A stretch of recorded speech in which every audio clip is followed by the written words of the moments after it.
Okay. So hi, this is my name is Antoni. I'm from Metal Exposure, and I'm sitting here with Tobias from Nestor. hi Tobias. So first of all, congratulations on the new album. Thank you very much. It's it's it's too early to take in, to be honest. We just released it. What is it, like 8 days, 9 days ago? And Yeah, I think yeah, so. but it feels great. It feels great. Thank you. No, no worries. So the thing about Nestor is you guys started out really in the 80s. Is that it? Yeah, we did just as teenagers. We were 13 or 14 years old at that time, back in Hmm. 1989, and we kind of had the dreams, as I guess any teenager had, becoming rock stars and all that. And yeah, we did our best, and we actually managed to get a record deal and moved to Gothenburg, which is the biggest city close to our hometown, and released two EPs. Weren't that successful, but we got around and Yeah. got the chance to tour a little bit, and but then you get the long story short now. but then back, I think it was 95, 96. We kind of, yeah, educations, girlfriends. Some of us moved back to our hometown, and we never really said that we were taking a pause, but a little bit like sand slipping through your fingers. We Yeah. kind of and all of a sudden, 27 years or something like that had passed, even though we always been in contact and always been friends. But yeah, then I got the idea during the pandemic that wouldn't it be nice to just get in a time machine and go back to 1989 and make that album that we didn't have the skills or possibilities to make then. And I called the guys up and they said like, yeah, it's a brilliant idea. Let's do it. Yeah. And then we released Kids in a Ghost Town. And the rest is history. And the rest is history indeed, because now you just released your second album. Mhm. What was this called? The new one is called Teenage Rebel. Teenage Rebel. Yeah. Just Yeah. wanted to hear you say it. Ah, No, but it released on the 31st of May. So that's like 10 days ago, something like yeah. that. But what can you tell us about the album? Well, it's a great album. I can tell you that. This nah, it's like a little bit like a sequel to the first one. The Kids in the Ghost Town is all about us growing up as kids in a small town in Sweden, and dealing with all these dreams and ambitions and stuff like that. And this album, Teenage Rebel, is like a sequel to that. Becoming a little bit older, still believe that the only way is rock and roll, but kind of bumps into, I shouldn't say problems, but the normal stuff like cut your hair and get a job and don't believe that you can become a rock star and all that stuff. So this album is a bit more like that, but it has some songs that are also based right now. So it's like the main part is me looking back, or us looking back, and looking back at those guys we were then. And honestly, that much hasn't changed. We're kind of older, maybe a little bit more responsible, but apart from that, we still feel the same hunger for music and love to play live and all that. So yeah, the album is about that, I guess. The teenagers are still inside you all. Yeah, definitely. So, and how does it feel to bring that 80s rock sound back to well, 2024? It feels great. I have to say that I'm surprised in that sense that there's a lot of course, um, middle-aged men that and women as well that really likes the album because they can really it resonates with them as they kind of grew up during the 80s and early 90s as well. But I'm super surprised that we have so many teenagers and kids on our shows as well. So I guess this sound is timeless in a way. Yeah, it feels great. I have to say that's the best answer I have, I guess. Okay, so it just feels great to be doing it now. Yeah, it is. And also, I mean, in the 80s, the songs were always in focus. There was a lot of melodies, harmonies, and stuff like that. And I guess people are ready for that now again. Um, it's like the total opposite of the electric dance music thing. Even though, of course, it's a lot of harmonics and great songs there as well. But a band playing live. Uh, So now it feels great. It feels I'm super happy that that the audience is so diverse when it comes to ages. And it's like they always said, aren't you born in the wrong time? But the Yeah, time just keep repeating itself, and now we're back to 80s. yeah, Because if you a see little all bit like that. the bigger 80s bands are still touring, Yeah, still doing the tours crazy. right now. And do Yeah, we you? played. Yeah, this festival was like Journey, Judas Priest. There was a lot of those bands playing this festival. It was kind of crazy. Europe, they were not on Yeah. the festival, but we're touring with them as well. So cool. Oh, that's nice. Because you played Sweden Rock, as you said earlier. Yep. How was that? It was beyond our expectations. We played that 2 years ago with the Kids in the Ghost Town album, and we played a smaller stage that time. And now we got the chance to play the main stage, and we had, I think it was 35,000 people in front of stage at 2 o'clock during the Wow. Friday afternoon. Everyone singing along. Now it's hard. I still kind of try to grasp it. Hmm. It was crazy, but lovely. I have to say that. Is it one of your most memorable shows you've ever played? Or Yeah, are there I some guess. shows that you say, well, this is top of the bill, that's gonna stay with me forever? Well, I think it's so hard to kind of rank them, if you know what I mean. It's like we played with Kiss, which is of course like wow, or played with we supported Kiss. It's a dream come true. We played Brazil a couple of weeks back. A lot of, just going overseas and realizing that you have 3,000 people in the audience knowing the songs. That is amazing as well. This show was fantastic, but I have to say the ones that will stick with me forever is we have our own festival in our hometown in Falköping, which Okay. is called Nestor Fest. And I think the first year we played that, it was sold out. Not that many people, but 3,000 people, Hmm. and being able to be there in our hometown where everything started and being on stage kind of screaming in between the songs, Falköping, are we still your sons? And they go, yeah. That is of course something different from the other shows, but those ones will of course stay with me uh, for kind of a different reason, but still there's so many memorable shows. If you know if I get started, it's like, and this one and that one and Hey, we have yeah. the time. You can tell anything. That's the good No, thing but I about an interview. Yeah. yeah. No, but I think there's quite a few. But this one, Sweden Rock, was definitely one of those. Okay. Well, that's good to know. And you talked about your own festival, Nestor Fest. Are you Hmm. still doing that every year, or? Yeah, we're doing it for the third year in a row. This year, nowadays it's this year it will be a tradition. I said it's the third year in a row. Yeah, that's going to be great. We invited a lot of friends like the Night Flight Orchestra, Hardcore Superstars, Sartor, the Gems. So it's a very intimate, cozy kind of rock festival Okay. with a capacity of 3,500. So it's not that big. So it still is very, you know. It feels like a hometown show like that. Yeah, it is. It is for 2 days, and that's going to be great. Looking forward to that in August, 9th and 10th of August. Okay. And are there still tickets available for anybody Yep. listening to this? If So there's still, there's, yep, you can get tickets at nestortheband.com. There's some tickets left. I don't know how many, but still some tickets left. okay. Now let's hopefully it sells out and you get to enjoy your hometown show again. Yes. Um, so on the new album, A Teenage Rebel, was there a song that was harder to write? Yeah. Well, yes and no. I think the song that I struggled with the most was the daughter song, because I wrote that for my daughter, and for some reason, I guess common is that when you're doing this 80s thing and you look back in through time and you go like, yeah, the one that got away, thinking about this, exchange student that I fell in love with, that was from Arizona, and she went back and we never talked again. And writing a song about that is quite easy in that Yeah. sense that, I remember how it was and what would happen if she would have stayed or I would have gone with her to Arizona.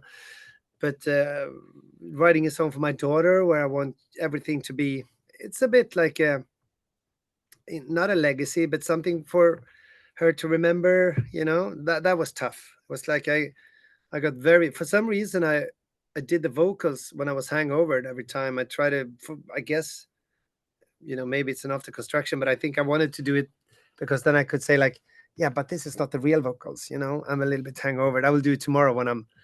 And I got so emotional every time I was trying to sing this song. So that was it. I have to say that was the trickiest one to finish, at least. To write it was not too hard, but to record it and get it done was tough. And did you finally sing it sober, or was it hangover Yeah, all the way? I sang it sober, but I guess I sang it a bit hangovered uh, for some reason. I think it was like an excuse not to have to deal with it, to say like, okay, this is the final vocal session for this song. It was more like, yeah, but I can do it today and then I do it tomorrow if it's not good enough, kind of. You always wanted to keep, um, Yeah, some kind of distance, I guess. yeah, Just like the back door open, that I could do it better some other time. But now it's out. There won't be any sessions. The song is out. we could do a re-recording every once in a year, something like Yeah, that. maybe. Yes. How does it feel, to write something? Let me just try to get the words over here, because you're trying to write it as a teenager.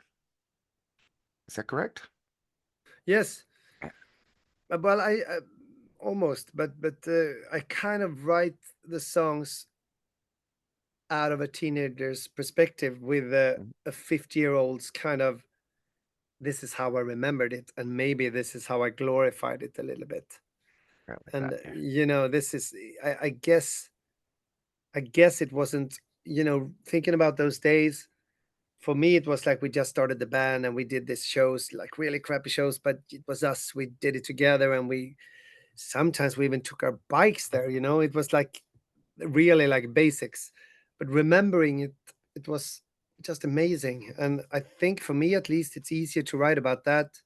And sometimes when I have a idea of a song, it might be self-experienced, but also it might be a twist of some Hollywood movie that I saw, all wrapped up into one. And yeah, I don't know if I answered your question, but for me, it's this is Nestor is all about that, and I try to kind of stick to that feeling. Try to remember how it felt when I was in these ages, and still wanted to conquer the world, and still believed in rock and roll, which I still do. But yeah. And that is an amazing answer. Yeah, and that does answer my question as well. Oh, thank Uh, you. Thanks. Great. so, like you already said, you guys had some EPs in the 90s. You guys started in the 80s. Does this feel like a comeback story, or is this, no, this is us now. We are Nestor, we are here. Ooh, great question. I don't know.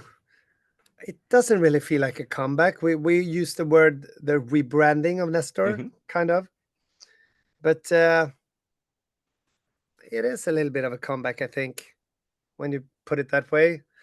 It's like when we weren't done. It's like when we stopped playing in 95, 96. We never said that we broke up, or we never said that we took a pause. We just, I guess all of us maybe hoped for or believed that someday we will, you know, give it a shot again. And then the pandemic hit, and you were like, come on, guys, I think this is the right time to do it. Yep. Yeah. And the It rest was, is history. yeah, and the rest is history. Yeah. No, but it was some. I don't think that I would ever gotten the idea if it wasn't for this pandemic thing, because here in Spain, I live in Spain since the Mhm. pandemic. Before the pandemic, we were in confinement. I don't know about you guys, but we were in Yeah. confinement, so I couldn't. I was just sitting by the piano playing songs, and I always ended up with "I want to know what love is," or "Is this love that I'm feeling? Is this love?" And my wife said, like, "What about you just playing? Normally, I play all kinds of songs, but you're just playing 80 songs." And then I like, 80s. The 80s. I think I And had then a I got, band in the 80s. yeah, yeah, yeah. It was like that. And then I got the idea and called Johnny up. Johnny and me, the guitarist, we always had different bands together and throughout the years. So I called him up and said, like, yeah, should we make an 80s album? And he was the one actually saying, yeah, shouldn't we do it with Nestor? That's where it's all started. And I remember calling Marcus up, the bass player, and he was the first I called after I've spoken to Johnny. And I said to him, like, what do you think about putting Nestor together and release an album? And he said, what took you so long? So yeah, well, Yeah, so sorry, yeah, pandemic. yeah, exactly. No, but that's how it goes. Yeah, and now you're finally back together and rocking the entire world. Yeah, crazy. I have to pinch my arm every morning almost. So what is next for Nestor? Is there a big tour coming up? Of course, you Yeah. have your own Nestor Fest.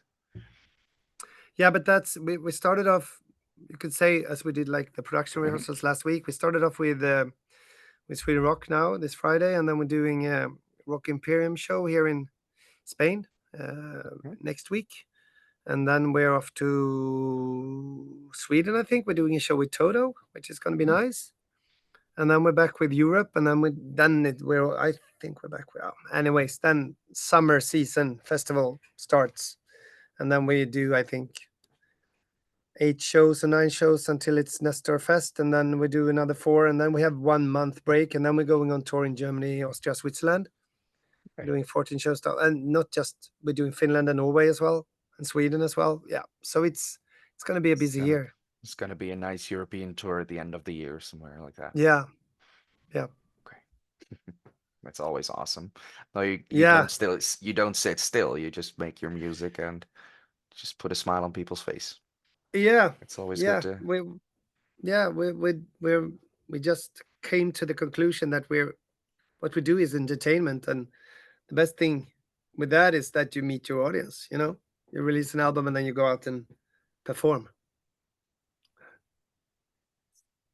And what is the song on Teenage Rebel you are most proud of? Oh, oh, tricky one. I don't know. Can Yeah, can I I can I love say this question. pass? But I'm proud of all of them. But I guess there's some songs that has a special place in my heart. Of course, the daughter song is, Mhm. but apart from the fact that it's for my daughter, I don't know if that. I think that's a song called "Last to Know," which where I had the idea of I wanted to write a hysteria versus every breath you take versus all I want to do is making love to you. Mhm. Come on, baby. That kind of mid tempo. You're driving down the doesn't The have to be the highway. Sunset Strip. Yeah, Yeah, the highway with in a cabriolet, kind of cruising into the sunset. That kind of song. And I think that song. I tried it out like that the other day, and it's really that song that you want to crank up on the stereo, and you get that you get summer you get that summer vibe. feeling. Yeah. So I guess, yeah, I'm super proud of that one, but and all of them. I can't wait to write a review about that one. So just which artist would you like to collaborate with in a song or do a cover version? Nah, yeah, Brian Adams. Bryan Adams. Yep, that's my answer. I top of my head, Brian Adams. If you ask me tomorrow, I will probably say Brian Adams again, but the day after that, I'll change. Okay, and why No, but Bryan Adams? I've always been a big fan, and I think he's. I just saw him recently, and he's like 62 years old and still sings like a motherfucker. He's so great, and now he's a great songwriter, great artist, great singer. Seemed to be very humble. Seemed to be very. He still sells out like 20,000 arenas, kind of without like. There's no, even though there's nostalgia in his shows, but there's still kind of he's still there for some reason. Feels like up to date. So that would be great to co-work with him, collab with him. Collab with him. Let's just send Brian Adams all the emails saying, reach these guys from Nestor. They would like to They would play like with to you. work with That would you. that would Yeah, be a actually duet. really be awesome. Yeah, Maybe get him out to Nestor Fest as well. yeah. We actually said that would be a dream come true. We're kind of thinking about scaling it up next Okay. year.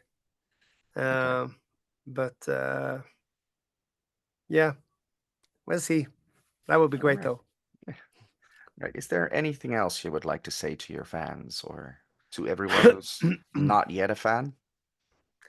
Well, to the ones that not yet are fans, please check it out. I think you might like it. And for the ones who are fans already, I would say with the risk of sounding a bit pretentious, thank you for listening to our music and supporting us. Because without you guys, there is no Nestor. You make the difference. So, thank you from the bottom of our hearts. Right then, Tobias, thank you so much for this interview and thank you so much for your time. Thank you for your And time. I hope It's been a pleasure. you have a wonderful day and amazing tours and of course an amazing Nestor Fest. Thank you.